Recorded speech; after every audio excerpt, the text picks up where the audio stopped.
Okay. Yeah, I'm retinting this door because now you got me all.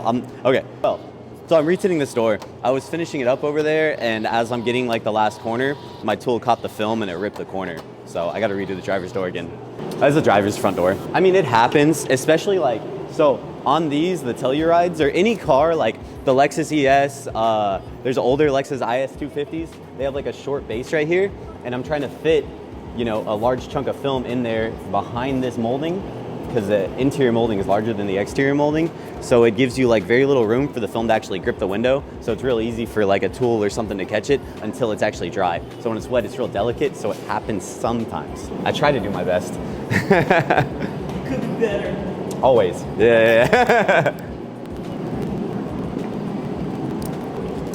During my installation process, like all windows on cars are curved glass. The film comes out in a flat sheet, so we have to manipulate it to the shape of the glass. This one's not super curvy. I could probably get away without shrinking it, but just out of habit, I always shrink my windows. Just because if like a little, like what we call a finger, a little bubble pulls up from underneath the molding, it'll pull dirt with it. And so shrinking the window gets to where it'll really cup the glass, and you don't have to stress about that as much. And then I'm going to, here in a second, I'm gonna do what I call like a snap shrink. And so where I just lift up the bottom again, throw some air up underneath it to make a pocket. And then I just have this little pocket formed here. And then I'm just gonna take these fingers down, and it just really will cup the glass whenever I go to install it. And then I remove the excess liner. So I've already prepped this door, but I'm gonna re-prep it just out of habit. In window tint, like the most important thing is having a clean window. But no matter how many times you've cleaned it, you can always do like a better job. On these Tellurides, and a lot of vehicles now have like larger interior moldings and exterior moldings. So there's a lot of dirt that builds up in this, and I have to slide my film back behind it, and it's real easy for that dirt to get underneath the film, and you won't be able to see it from the inside, but from the outside there'll be little specks right here.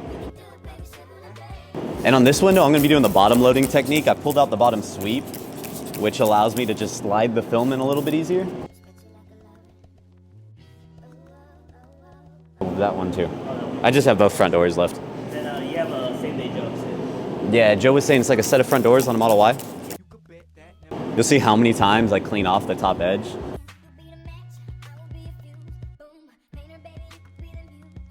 And because I am bottom loading, I am cleaning back below this seal really well too, as far as I can, because my film is gonna slide way down there to like get into position.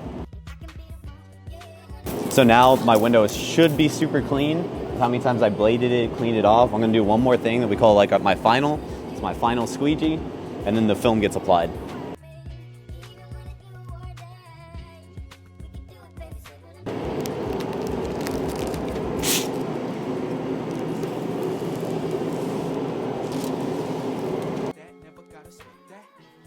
The slide, this is why I had to clean really well below the molding, because the film is actually going to be sliding below where we cannot see, and if there's any dirt down there, it's going to pull up whenever I get my film positioned where it needs to go. This is honestly not my favorite method, but on doors with like a short base here, this is the way to go. It makes it so much easier, and it comes out really nice and clean this way too.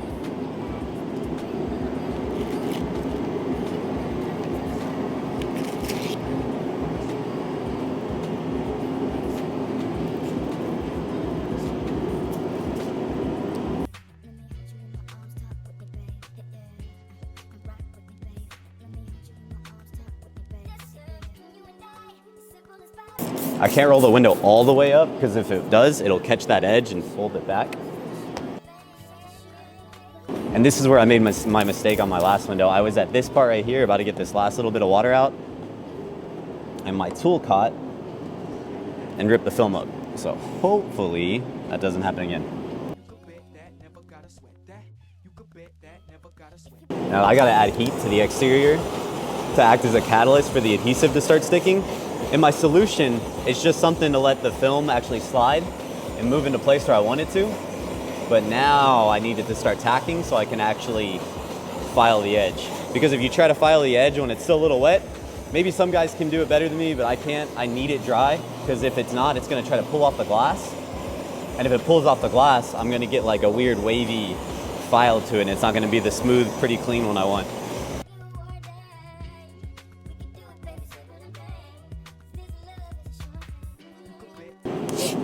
So this is what I'm talking about whenever I'm filing.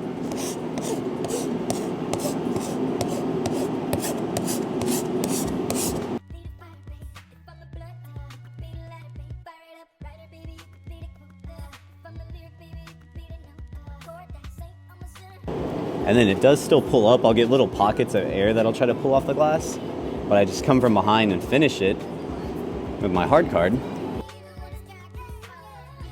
And then now I have my window all the way up. I do one more pass with my squeegee on a hard press to get last little bit of moisture I might have missed on the bottom.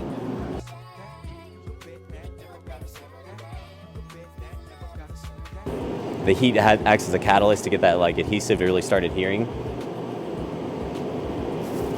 And then over the next few days, like with window tint, there's still gonna be a little bit of moisture left between the film and the glass. It's gonna evaporate out through the film.